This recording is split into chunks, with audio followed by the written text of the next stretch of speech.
Olá, você que me segue no Rodrigo Silva Arqueologia. Hoje nós estamos iniciando aqui uma nova modalidade de vídeos no canal, que se você gostar, nós vamos continuar. Nós vamos sempre, durante todas as semanas, uma vez por semana, mostrar algumas peças do Museu de Arqueologia Bíblica do NASP. Esse museu que muitos de vocês que são alunos do curso A Bíblia Comentada com Rodrigo Silva ajudaram a construir. Então, uma maneira interativa de levar o museu até você é com esses vídeos semanais que nós postamos aqui no YouTube, você poder conhecer uma parte do acervo e qual a relação desse acervo, dessas peças, com o contexto histórico da Bíblia Sagrada. O que você achou da ideia? Boa? Então deixe nos comentários aqui a sua opinião a esse respeito. E se você não é inscrito no canal, se inscreva. Como já disse, deixe o seu comentário. Se gostar do conteúdo, deixe o seu like e bola pra frente, tá bem? Vamos começar hoje mostrando uma série de lamparinas. As lamparinas eram um dos artefatos mais importantes da antiguidade. Imagine que naqueles tempos da Bíblia Sagrada não havia lâmpada como temos hoje, energia elétrica, nem vela de parafina. As pessoas dependiam de elementos como este aqui que eu vou mostrar para você, olha. Era um tipo de objeto geralmente de barro, você está vendo? Esse aqui é o mais antigo que nós temos no museu, aliás, um dos mais antigos. Ele é datado do período do bronze. Ele é datado da época de Abraão. E como é que funcionava para colocar fogo e acender uma chama e iluminar um ambiente nesse tempo? Vamos voltar aqui para o elemento e vocês vão poder ver. Aqui nessa parte se colocava azeite de oliva. E se você observar, aqui nós temos uma marca de queimado, aqui tem outra marca de queimado, aqui tem outra, aqui tem mais uma. Estão vendo aqui? É curioso saber que esta marca de queimado que você está vendo aqui tem pelo menos quase 5.000 anos de existência.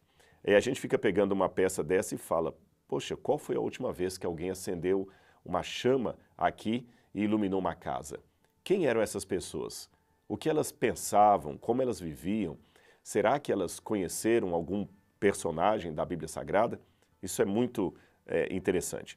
E por que eles colocavam azeite de oliva? Veja, nessa época não tinha querosene, nem álcool, nem nenhuma das modalidades de combustão que nós temos hoje. Mas o azeite de oliva, ele conserva muito bem a chama. Então, quando você enche o recipiente de azeite de oliva extra virgem e coloca o pavio, enquanto houver o azeite ali, o pavio é mantido aceso.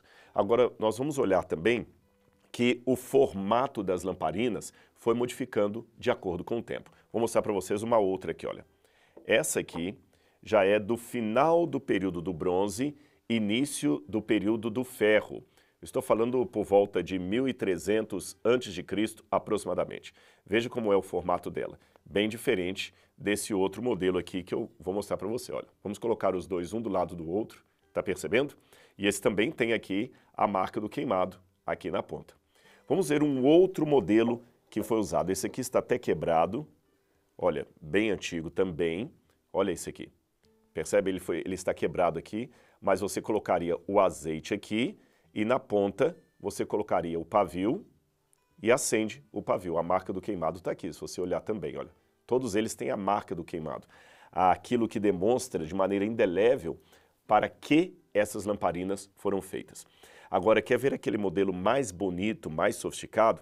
Foi a partir do período helenístico. Eu não tenho aqui nenhum exemplar de lâmpada do período helenístico, mas nós temos no acervo do museu. Então, vou mostrar para você um exemplar dos tempos do Novo Testamento. Olha aqui.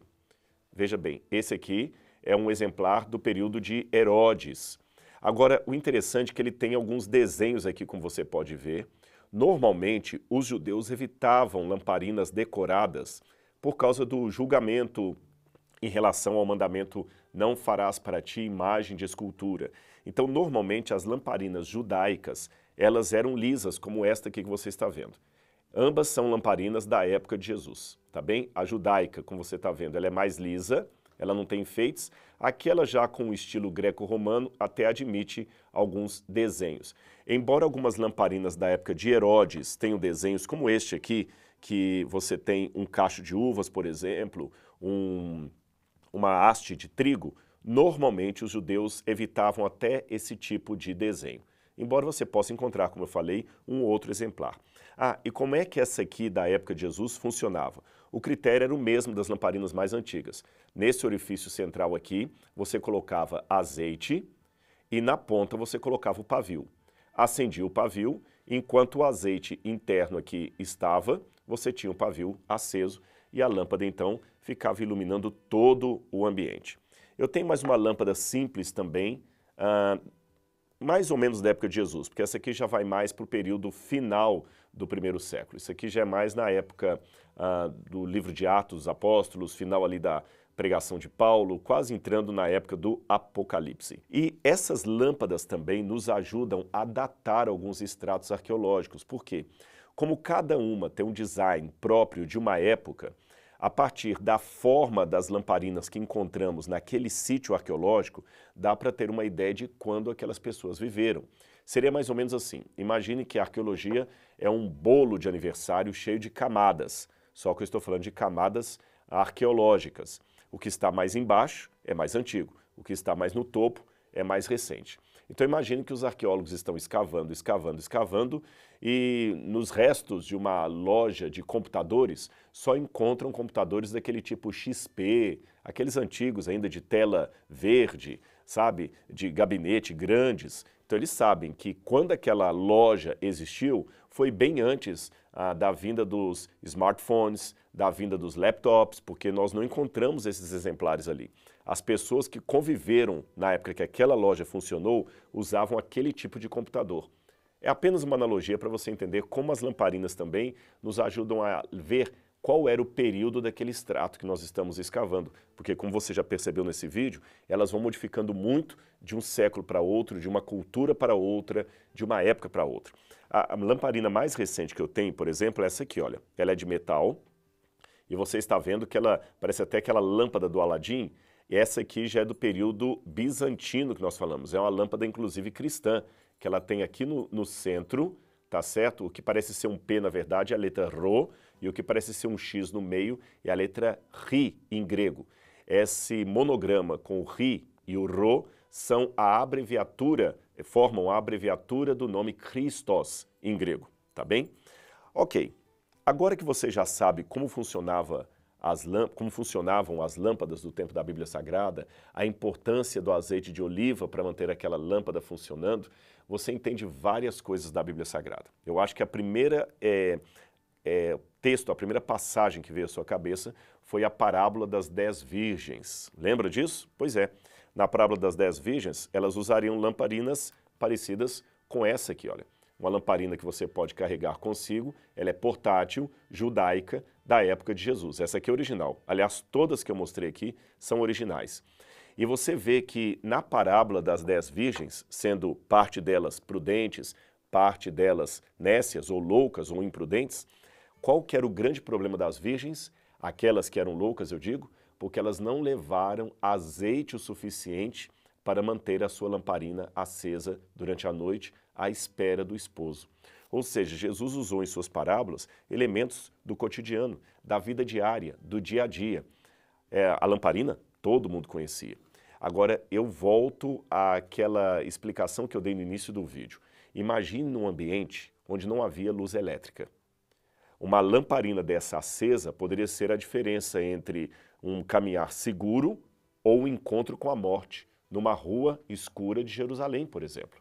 Era muito importante isso. As pessoas tinham que ter o azeite de oliva em casa, porque sem a luz, como é que elas iam tatear ali na escuridão, até mesmo para ir a um lugar ali, sei lá, para pegar um objeto ou caminhar numa rua.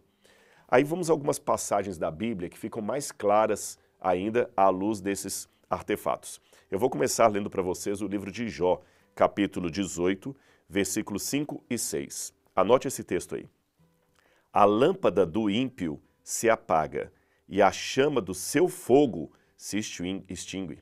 Na sua tenda a luz se escurece, a lâmpada da sua vida se apaga.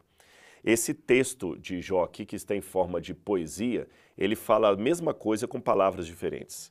A lâmpada do ímpio se apaga, a chama do seu fogo se extingue. Então você pega a lamparina aqui, você sabe, olha, a lâmpada do ímpio, está falando justamente da lâmpada, se apaga. O seu fogo, que seria colocado aqui na frente, se extingue. Percebeu como é que o artefato nos ajuda a ilustrar o texto bíblico? Eu vou ler outra passagem que tem uma analogia muito semelhante a essa de Jó. É praticamente a mesma ideia. Provérbios capítulo 13, versículo 9. Provérbios capítulo 13, versículo 9. Na minha tradução diz assim: a luz dos justos resplandece esplendidamente, mas a lâmpada dos ímpios apaga-se. Olha a analogia que fizeram a partir de elementos que vocês estão vendo aqui sobre a mesa. Vamos a mais um texto, Jeremias capítulo 25, versículo 10. Jeremias capítulo 25, versículo 10. Darei fim às vozes de júbilo e de alegria, às vozes do noivo e da noiva, ao som do moinho e à luz das candeias. É bom a gente entender, porque quando aqui traduz à luz das candeias, muita gente imagina a candeia como aquele candeeiro brasileiro do Nordeste ou do interior de Minas Gerais, mas a candeia original eram lamparinas como esta aqui, dependendo do período, é claro, que nós estamos falando. Aliás, eu me lembro de outro texto agora também que é muito importante de ser lido, que é o Salmo 119. Salmo 119, versículo 105. Olha como agora esse texto vai fazer sentido para você, tá bem?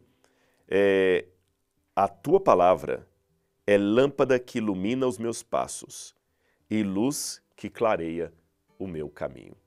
Ou, na tradução mais clássica, lâmpada para os meus pés é a tua palavra e luz para os meus caminhos, porque andar de noite sem uma lâmpada dessa na mão, realmente era colocar-se em grande perigo. Por isso que o salmista comparou a palavra do Senhor a uma lâmpada que ilumina os seus caminhos, uma lamparina como essa. E por fim, eu quero terminar com o texto de Mateus, capítulo 5. Mateus, capítulo 5, onde Jesus fala dos seus filhos, dos seus discípulos, como sendo a luz do mundo. Ele diz aqui, Mateus capítulo 5, verso 14, vocês são a luz do mundo. Não se pode esconder uma cidade construída sobre um monte. E também ninguém acende uma candeia e a coloca debaixo de uma vasilha. Ao contrário, coloca no lugar apropriado e assim ilumina todos os que estão na casa. Um objetozinho tão pequeno desse causava tanto fascínio na época de Jesus. E eu vou contar algo para vocês a esse respeito. Quando Jesus falou isso, ele estava na Galileia. E nós temos, por exemplo, no Talmud, o comentário de judeus que ficavam admirados quando nas festas sagradas as tochas e lamparinas eram acesas nas cidades mais altas, as cidades ficavam geralmente em topos de colinas, elas iluminavam e as cidades dos vales conseguiam ver que estavam começando festas religiosas, como a Páscoa, por exemplo.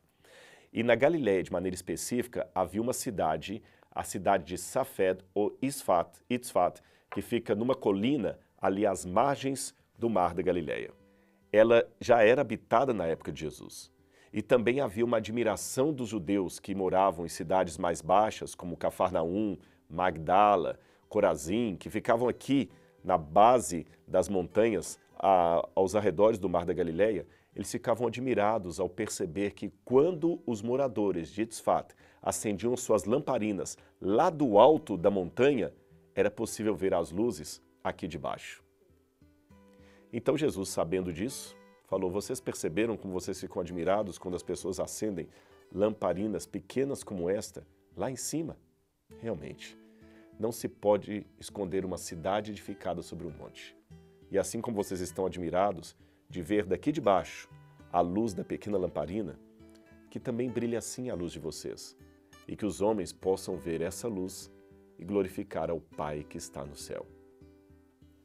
Que você e eu possamos hoje ser a luz de Cristo. E se você gostou desse conteúdo, como eu disse, deixa o seu comentário aqui. E se você ainda não é meu aluno no curso A Bíblia Comentada com Rodrigo Silva, eu vou deixar também na descrição desse vídeo aqui como você pode se tornar o meu aluno ali e aprender mais e mais coisas sobre a Bíblia Sagrada toda semana. Um grande abraço e até o nosso próximo vídeo. Tchau, tchau.